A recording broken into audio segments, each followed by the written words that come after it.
with the next lecture, and you see the title, The Differential Structure of Images. What does it mean?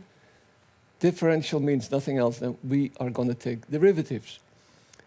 We take derivatives in space. So we take derivatives to x and to y and to z. We take derivative of discrete data. So we have an x sampled, a y sampled, and we go. And if we take derivatives of discrete data, we use Gaussian derivatives. So the derivative is actually a convolution. It's an integral.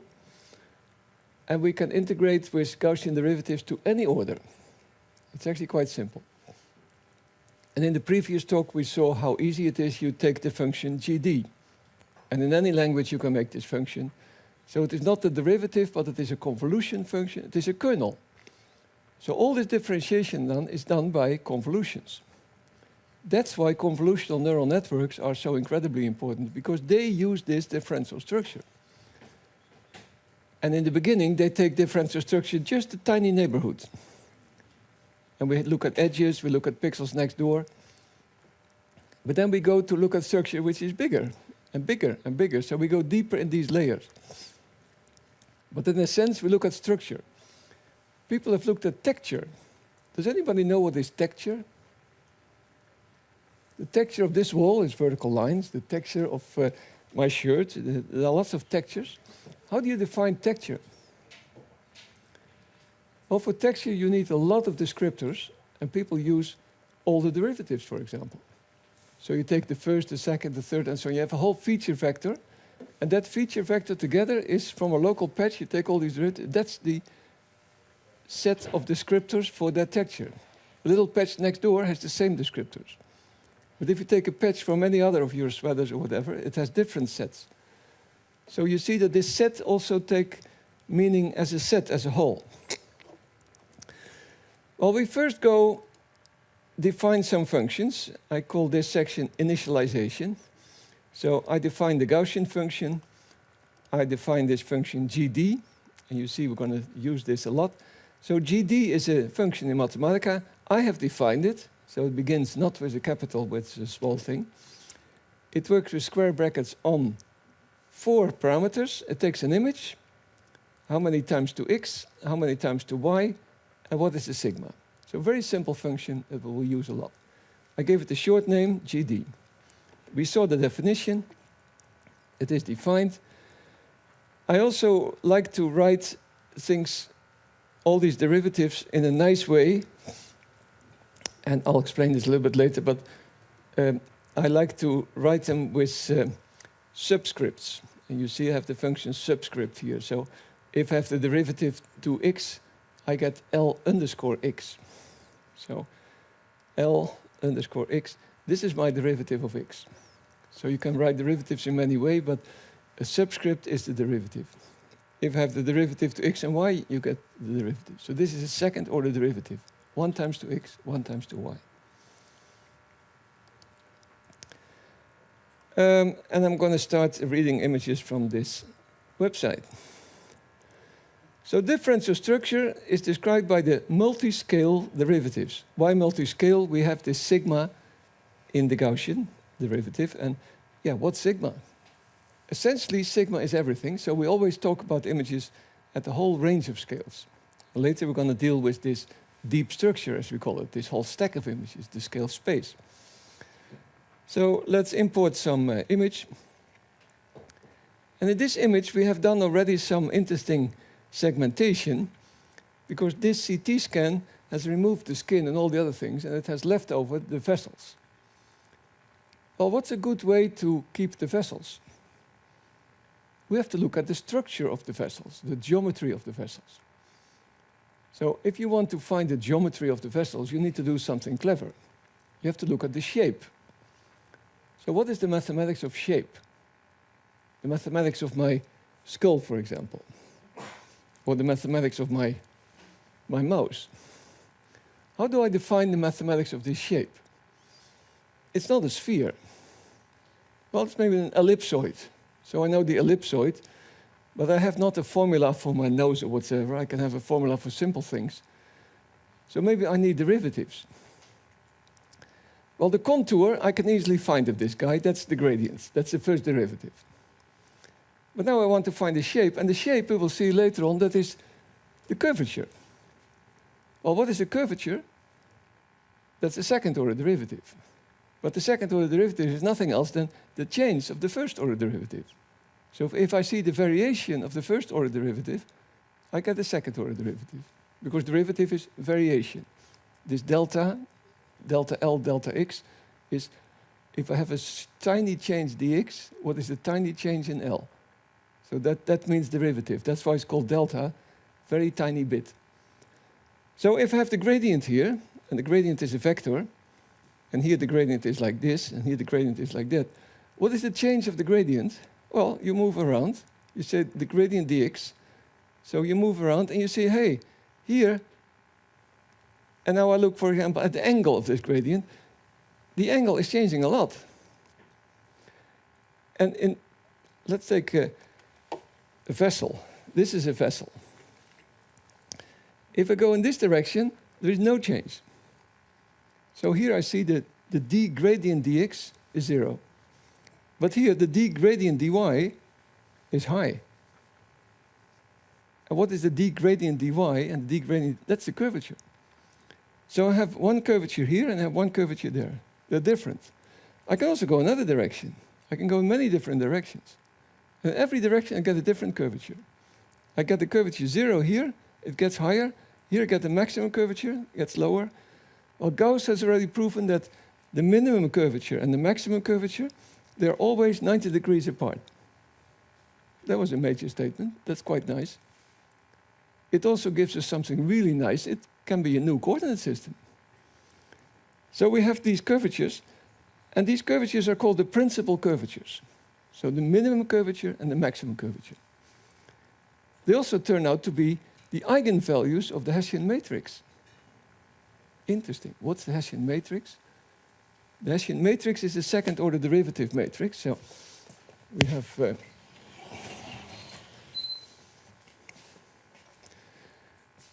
have L, that's a 0 order derivative. This is dl dx, dl dy. That's the first order derivative, that's a vector. And the second order derivative,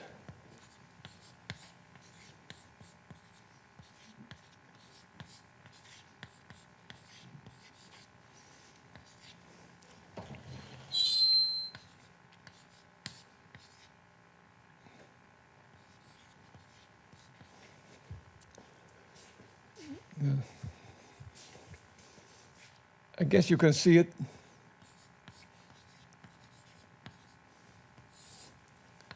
This is a matrix. This is called the gradient vector.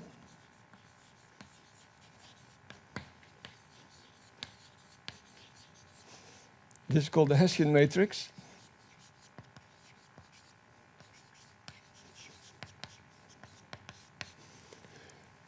This you write also like this. So it's the nabla operator. And this you write as the Hessian matrix of L. So this is second order of a 2 by 2 matrix. And we will later see, if we look at the structure of this matrix, we can look at the trace, we can look at the determinants, we can look at the eigenvectors. They all have different properties, and we go have a look at them. So now we see a little bit what is differential structure. 0 order, first order, second order. And how do you now find a cylinder? Well, you measure on every surface in this 3D data set, you measure the two principal curvatures. You measure the second order derivative, you have the matrix. You can calculate the eigenvalues. So you have the maximum curvature and the minimum curvature, and in every point, and now you check. And if you have in a point 1 is 0 and 1 is high, it must be a cylinder. If they're both high, I'm on a sphere. If they're both 0, I'm on a flat plane. So the two curvatures are very nice to describe shape. You see the beginning of it? Well, this is how we are going to deal with it, and we go deeper and deeper. The whole field, we use differential geometry. And why is this guy now a good edge detector? This guy turns out to be a scalar, so it is not a vector anymore, it is just a number. And this scalar is independent of how I choose my x and y. That's very nice. So this is a peculiar one. It has even a name, and very famous things have a name. So this guy is so famous that it is, no matter how you choose your coordinate systems, you always get that same number for that gradient. And that's interesting. So this is already what we tell an invariant. If you calculate corners, you need this guy. And they found this decades ago. But how in the world can you find this guy? This measures how sharp is a corner, no matter how you choose your x and y. And I'm going to tell you how you calculate this. The brain is calculating this automatically. There's a lot of cells that look at this. But how in the world can you get this? It is second order, as you see. Here you have the second order derivative to x. Here you have the first order derivative. That's the first order. And this is an image. This is a convolution of the image, my pixels, with the second order derivative of a Gaussian. This is an image. So you take the square of this image, multiply with this image, minus 2 times this image and that image. So you calculate all these images, you put them in a formula, and then you get beautiful corner detectors. And this corner detectors is used a lot in self-driving cars, because they need to know where are buildings with edges, where are traffic signs, where are whatever. You need to find all these landmarks, but you need to find these landmarks without how the car is. And also what is the opening angle of it. So we need to go a little bit deeper in how to find this. And the trick to do this was invented by a long time ago, and it was much used by Einstein. Einstein became famous in his gravitation theory by using what we are going to see right now. Because we want the features to be invariant to coordinate transformations. And we take simple coordinate transformations, translations, and rotations. These are called orthogonal coordinate transformations because my coordinate system always remains orthogonal. So if I rotate, it stays orthogonal. And all medical images and all normal images have this. If you start to do strange projections and so on, you have some differences. But so this guy is not invariant, the LDX. It is meaningless because I don't know what x is. X can point in every direction. It's normally like this, but that's chosen by us. And this guy is invariant. So we have to look at images in a different way. And I'm going to look at isophotes. And an isophote, that means iso means equal in Greek, and photos means light. So these are the points in the image that have the same intensity. If I see image as a height line, as height, it is a height line. So these are contours in the image. So let me show you some images. So if I have here some images, you see that I have here, this contour has the value 100, this contour 25, and all these contours together, they span up the same information as the pixels. So I have all the height lines, or have all the pixels. It's called a dual representation. I can look at all the isophotes, or I can look at all the pixels. It's exactly the same. And now we're going to look at the isophotes. So we take a little bit a different view on the picture. We forget about the pixels, but we look at these contour lines. If you have a very simple image, just 3 blobs,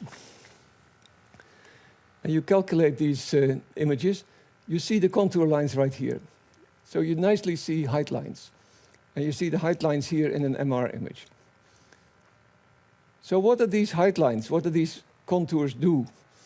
Well, they can only intersect themselves, but not another one. So you can have an 8 times figure. Here they are separated. Here they are 1, and here they are 2. This is an important point that's called a saddle point. It has a lot of information because saddle points, they separate something. So you have one peak from another peak, so they're very much used in segmentation, if you want to see different structures in the image. An isophote can never intersect another isophone. And isophones in 3D, well, they are surfaces. So this is some complex function. It is this third order function. And now you see it has very nicely surfaces in 3D. So if we look at MR and CT scans, we have surfaces. These vessels are surfaces. And we're going to look at these surfaces, what happens on these surfaces and all the contours. So in 2D, we have height lines, and in 3D, we have surfaces. If you take a Gaussian in 3D, so you see exponential minus x squared minus y squared minus z squared, and you plot the Gaussian and you show contours, these are spheres. Okay, and what are flow lines? Well, nothing else than the perpendicular to. So if I have these green isophones from a blob, the flow lines are just perpendicular. So from all the green isophones, I can calculate the flow lines. So I can also say I take the full set of flow lines. But we take isophones, that's easier. And we're going to look at curvature of isophones. We're going to look at things that happen in all these isophones.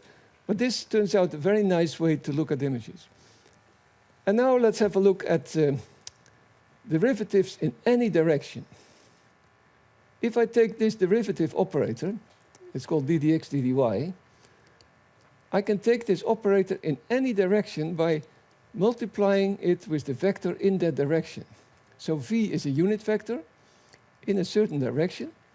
And if I now do the inner product, you have the dot product here. We remember the dot product. So if I have a vector, a comma b, and I do the dot product with c comma d, always do this kind of things if you forget. Okay, this is the dot product.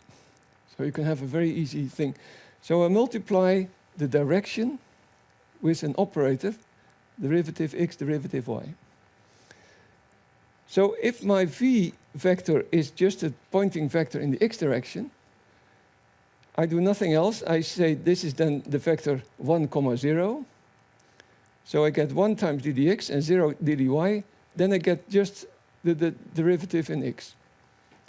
If this v is the y vector, it is 0, 1. You get 0 times this one, and 0 and 1 times this, you get the y derivative. But you can take derivatives in any direction. Let's take an image here. And I calculate now northeast and southwest. Of course, I take now images in the... Oh, I forgot something.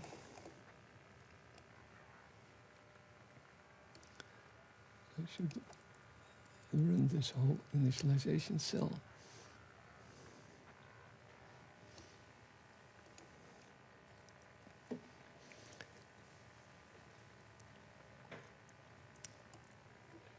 What is this type of image? How do you make this image? What instrument? You're all biomedical engineering, or most of you. How was this image made? MRI, CT, angiography. What's an angiography? Checking the vessels with some contrast fluid. It's plain X-ray with a contrast medium, and it's called angiography. Very right. We see the kidneys, we see the aorta, and we see the bladder here. And of course, the bladder has collected a lot of contrast media, so it has strong edges. And now you see that this edge is in the direction here, and this is another edge detector. I can take different edge detectors. I can even take a manipulate and do it in any direction. Let's make this a little bit smaller. You see a small arrow here. If I take this phi in another direction, and you see I have now my gradient vector of my v is cos phi sin phi. So phi gives in any different direction. If phi is 0, it's in this direction. If phi is pi, it goes the other direction. I can change phi. And if you now change it in another direction, you see it is now in this direction. You can make this in all different directions. And each time you get a derivative in a different direction, and it is like the sun giving shadows from different directions. So you have, this is called a directional derivative. And this directional derivative has a name. It's called a gauge coordinate. And why do we call this gauge coordinate? A gauge coordinate is a local coordinate system separate for every pixel. So we give every pixel now its own new coordinate system. We do the same on our Earth. So we have people in China, they are here, and they observe the Earth like this. The normal is right here. But we are here in Amsterdam, we have a different normal. And here they have a different normal. So if you want to make the same appearance for everyone, you have to define new coordinate systems. So you just say locally, it's to my zenith and to the North Pole. That is my coordinate system. So to take not external coordinates, but intrinsic coordinates. That's the big trick. So we're not standing on the moon or on the sun and seeing people on the Earth, but we stand on the Earth itself. So we stand on the isophotes in the pixel itself, and we take that local structure as our coordinate system. So in every pixel, we have a new coordinate system. And actually, if you see these isophotes, here we have the isophotes, a couple of them. We make a new definition of x and y, and we call them v and w. And we say the gradient is how fast I step over these height lines. So that is, I have all my height lines, and that is how steep is my hilly landscape. That's the gradient. That's always perpendicular to the gradient. And this is the tangent, the tangential line, that's called v. The unit vectors with a hat. So this is in every pixel have new coordinate systems. And now comes the big trick. If you take a derivative to v or w, it's an invariant. So I take derivatives in every pixel in a different direction, but they are stuck to my local image. So I take the LW and the LVV, those things. So we're going to look what they are. So we call them gauge coordinates. In Dutch means eikcoördinaten. So we call them gauge coordinates. And they're quite famous because we now go to we stand in the picture. We stand on the pixel itself and we see what is our structure. So I see my slope, I see that's the steepest part, and this is my tangent, that's my... If I stand somewhere else, and I say, okay, this is my slope, I still have the same structure, but it doesn't matter where I stand. And now I go take derivatives in the direction. So this set of local directions is called a gauge. And the new frames, they form the gauge coordinates. And we want to take derivatives with respect to these gauge coordinates. Any derivative expressed in gauge coordinates is an orthogonal invariant. That's crucial. So now we're going to see how they can be calculated. What is dl dw? Well, that is the change of my image in the direction of steepest descent. And that is the gradient itself. So the dl dw is the gradient. What is the derivative in the v direction? So what is the derivative of the image in this v direction? Always zero, because if I take an infinitesimal small step here, how much intensity is changing? There is no change. I still am on the same intensity. So the dl dv is always zero. Makes life easy. We're going to implement this in Mathematica to find actually, because if you calculate the whole thing on an image, the image is always represented in pixels. And the pixels is a matrix, and the matrix is rows and columns. So finally, I have to go back to x and y. I can do the symbolics in VW, but then finally I have to implement it in x and y. So I need a translator from VW to x and y. It translates, you remember this from the very beginning. This formula is in x and y. And this I can calculate, because I have the Gaussian derivative in x and in y. This is actually LVV, the second order derivative to v. So I need a mechanism to go from VW to this xy, and then I can implement as whatever I like. But how do I do that? And that's the trick of the next couple of minutes. So we're going to calculate these gauge derivatives. So let's just do that in Mathematica, and then you nicely see how things work. We first define these unit directional derivatives to take the derivative in that direction. This is the W unit vector. It's a vector, Lx, Ly. It is the gradient, so the derivative x, derivative y. Brackets, it is a list, it is a vector. It is divided by the length. Pythagoras gives the length of that vector. So I give it a hat, and this is a unit vector. And this is v, it's also a unit vector, but this is 90 degrees rotated. You all remember the rotation matrix? It's cosine, what is it? Rotation matrix.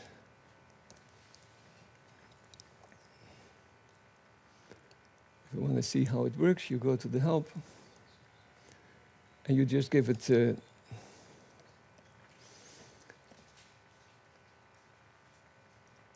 so I give it a theta, and here it is. If I give it matrix form,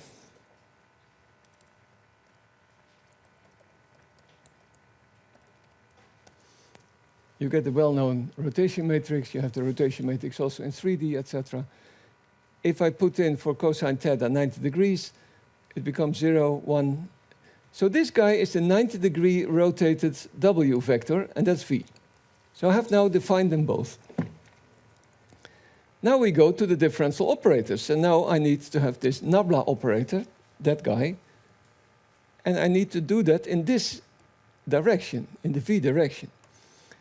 Well, this is an operator, and operators are functions, so I use this notion for function in Mathematica. You remember that this was a function, and this is the slot.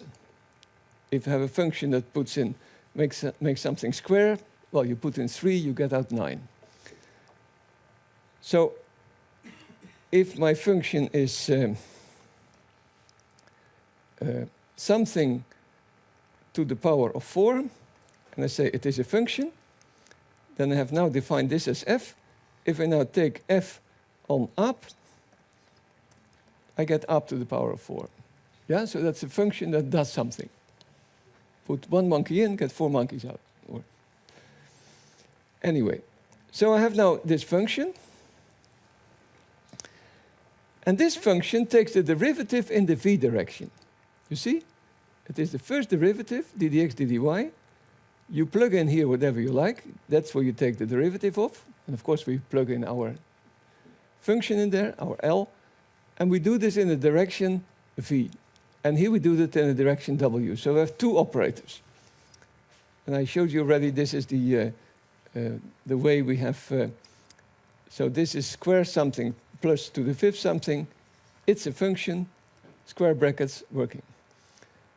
Now we're going to make our gauge coordinate derivative taker. So we call that gauge 2D.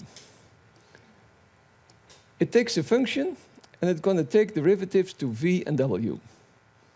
So now we do not take derivatives to x and y, but we take it now in the gauge coordinates. So we take derivatives to x and y, to n and w, to v and w. It's a module again, a subroutine, with local variables. We define w, and we define v as the 90 degrees rotation, the same as I just did. Now I go say, do this function. So let's begin here. I take this function w d dx d dy, and do that on f. But do that multiple times, and we have the function nest to do that. I showed nest before. You take nest on f 5 times. So if you have nest, and you have some function, and you do it on x, and you do it 5 times, you get f of f of f of f. So if I want to have the second derivative, I just say nest the derivative 2 times. So take the derivative and take the derivative again. That means you get a multiple higher order derivative. So a higher order derivative is nothing else than do it multiple times. And with nest, I can do it nw times, because this is how many times I need to do the direction to w. So this guy means take the derivative in the w directions and w times. And with this result, I do again nest the v derivative, the v directional operator, and do that nv times. So with those two, I have said, okay, do the differentiation nw times in w and nv times in nv. So I have all my derivatives now done. But now I have this stupid Lx, and Lx here is just a variable. It doesn't have any value yet. So I say I should now replace this. This means replace. Replace this, well, this Lx with the real derivative of your function, the f dx, and Ly with the real derivative. So do that at the end. You first do the symbolic calculations, and then you fill in the real derivatives. Let's see what happens, what this function is going to do. So I have now my gates 2D function. I have defined it.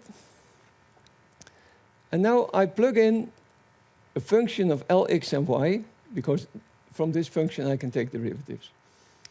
And I take 0 times to x, to v, and 1 times to w, because this is vw, yeah, it is gauge. Let's see what happens. Hey, something a little bit strange notation. This upper brackets means in Mathematica notation it is a derivative. So this means it is the derivative to x and y, 0 to x and y. I cannot really read this very well. I want this function short notation to write all these derivatives. If I see how this is written, then I can also say calculate this guy.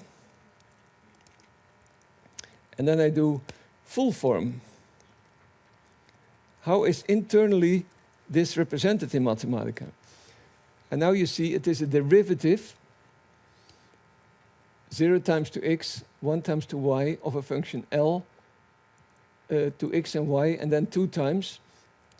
Then it is a power function, the power function 2 times, and then we add them all up. Then you take the power to the rational 1 over 2, that's the square root. So this is quite a complex thing, but you can ask Mathematica, take this function derivative and write it with subscripts. Just make a kind of set of rules that if you see this, you see x, y, and we call this function short notation. So if I now do this short notation, this is much easier to read for us. It's exactly the same, so it doesn't make any, it is only a symbolic notation. But now we see exactly what we expected. The first derivative to w is this guy, and this is an invariant. And I have only very few invariants, actually. If I make a list of all the guys that I have, it is L, it is LV, it is LW, it is LVV, it is LVW, and it is LWW. So I have 1, 2, 3, 4, 5, 6. My whole second order structure I can describe with 6 invariants. And it turns out that all the feature detectors that exist up to second order are built with those guys. So they have names. They're all quite famous. And you don't have to worry about all the other guys because the whole world is described from those, because these are the only that make sense. All the other derivatives, it is man-made in a direction that you don't know. So this is 0. So this is really cancelled out. So we have only 5 left. That's called the gradient. And this is what we're going to see in the next hour, how they're called. They're all related to specific curvatures. And LWW has a special meaning. So let's first see how they are calculated. This is the derivative to v and 0 times to w. So what do we get here? Second line. It's 0. Because I walk over the isovote and I don't change L. So now I take the second derivative to w. So it's actually the gradient of the gradient. That's a more complex thing. That's this guy. So if we want to see what is the steepest direction of a gradient, you make the second order derivative 0. You remember this? So if I really want to go to the second order derivative independent of my coordinate system, I need to calculate this guy and make the zero crossings. Then you do it right. Most people don't know this, but now you know for sure this is the proper way to do. We have here the first derivative to 0. We already saw that. Now we take the second derivative to v. So what do we get?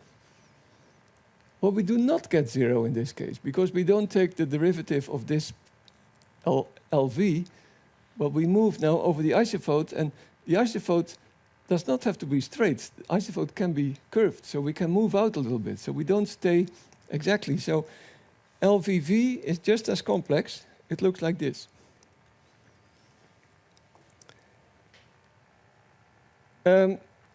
This is the Laplacian, and the Laplacian is LVV plus LWW.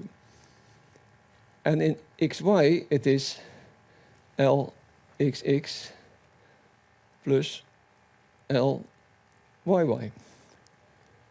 So that's Laplacian. And Laplacian is the trace of that second order matrix. Well, the trace turns out to be invariant already. So if I calculate this guy, let's do it first. And let's make it in short notation.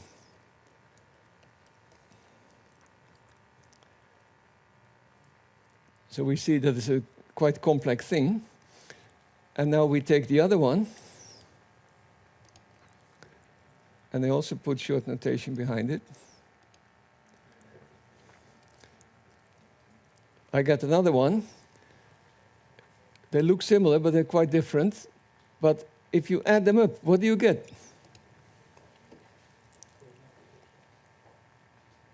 You get Laplacian.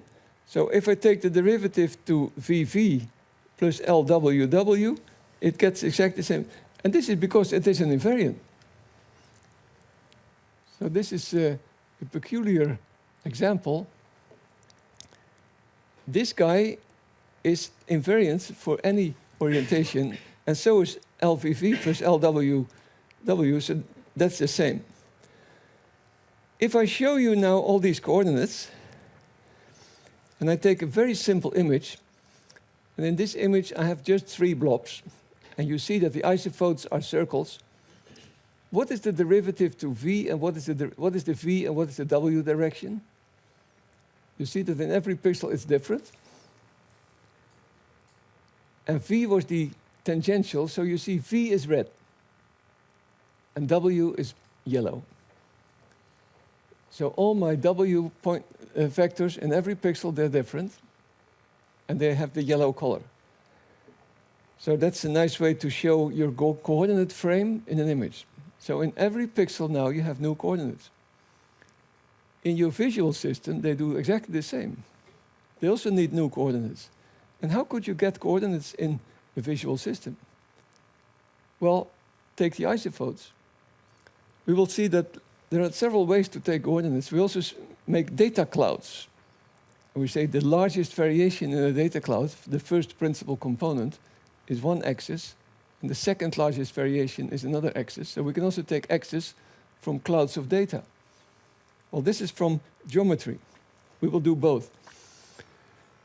So remember, every derivative to v and w is an orthogonal invariant. Now we still need to implement the whole thing with Gaussian derivatives on images. So we have one last thing to do.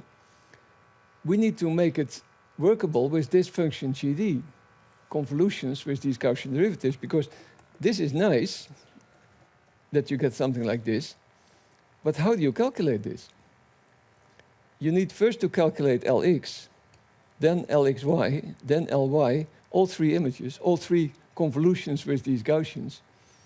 So I have to replace this guy by convolve my image with the first derivative of my Gaussian. I need to replace this guy, convolve my image with the second order derivative, 1 times 2x, 1 times 2y, my Gaussian derivative. So every element in this formula I need to replace. Well, Mathematica is a superb language. It can do it in one line.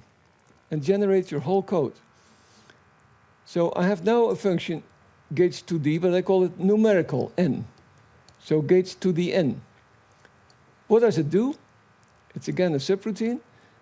It takes the function gauge to d, and gauge to d makes the formula. So it makes a very complex formula.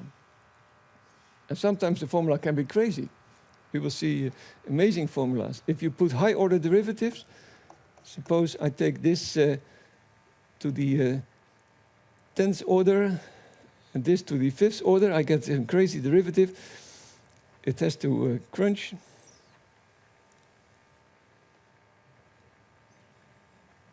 It should not take too long.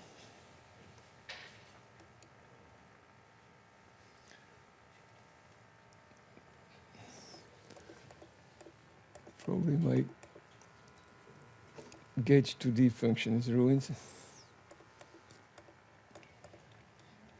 Anyway,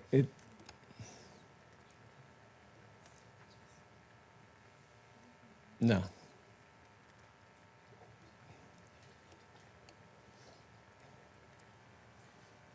Okay, maybe it was too exotic, but you see, you get some crazy big things. Okay, now to the implementation. We spit out the formula with gauge 2D, and then we say replace every derivative by this function gd. So in a one-liner, you make your whole code. So you see this is derivative to x and to y, nx times 2x, and you put nx here.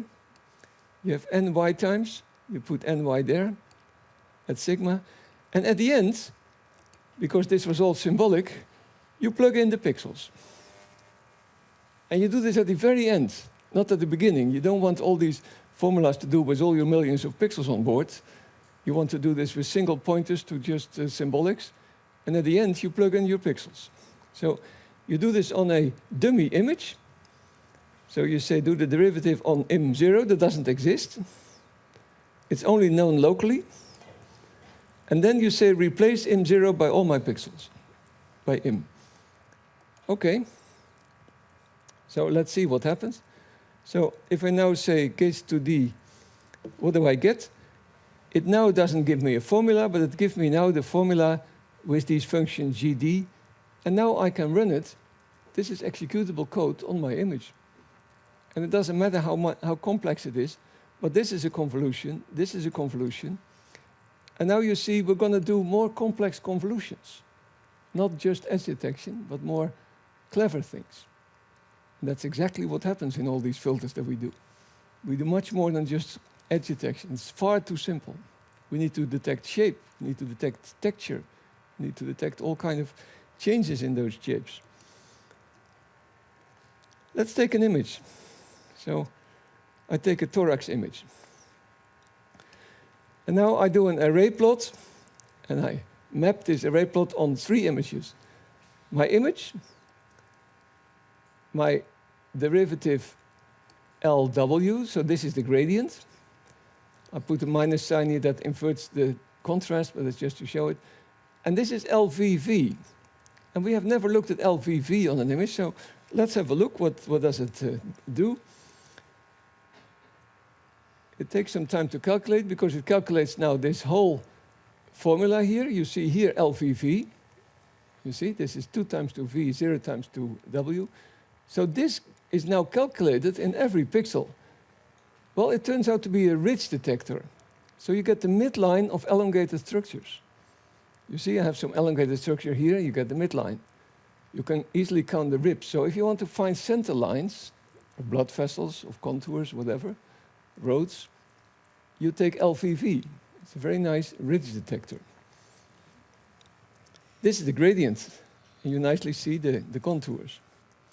So we have some more examples. This is, for example, a ridge. And you see a ridge is the top of this dike here. This is a valley. And on purpose, I put it a little bit like this. And then I look at the isophotes. And you see that the isophotes are highly curved on the top. So if you measure a second-order derivative related to curvature, you get a high output on the top. And you get a positive output on this top and a negative output here. Because curvature can be two values. It can be convex, positive, and it can be concave, negative. Or it can be 0. That's a straight line. It's just curvature 0. So let's take an image of a hand. And I do the derivative of this LVV. And I also show you the image of the hand and LVV. And now you see very nicely the midlines of these fingers. So LVV is a beautiful detector from center lines because it does exactly that. It measures the points of highest curvature. And they are always on top of these ridges. If you do the ridges on a very tiny scale, you take 1, you get very tiny ridges. So now you see the ridges of all the horizontal small things here. These are the detailed ridges. And if you take here something really big, now you see that we have here big structures like the wrist and the thumb and so on, and we don't want to see the details in the thumb. It takes longer now because sigma is 8. The kernels are now much bigger, and we take a larger sampling. We take +6 and -6. And now we see the coarse ridges. And you see that we now have much more the structure of the big structures, like the wrist here. So again, you want to see the leaves or the tree. The same is true for feature detection. And now we have the mechanism to detect all kinds of nice features in images. We're going to do landmark detection. We have corners, we have things. So if you take the LVV from ridges from noise, well, you get, these are the ridges from noise. It's not so interesting, but you see again, you have ridges. If you manipulate the noise and you take different scales, you see that at different scales you get different ridges. You get very fine ridges, or you get very not that interesting. But this is LW on noise, and now you see we have the gradient on noise. And this is quite nice. It looks almost like the brain with all these curved surfaces. So maybe the model of how the brain emerged was with very blurred gradients pushing out. Who knows? Anyway, it's perfectly time. I stop here. Tomorrow we continue this and we deeply go into this second order structure and curvatures because they give the real thing shape, texture. We've now seen the mechanism, we've seen the gauge coordinates. And tomorrow we continue with how do we go do this in second order. See you this afternoon. And lectures are all on the website.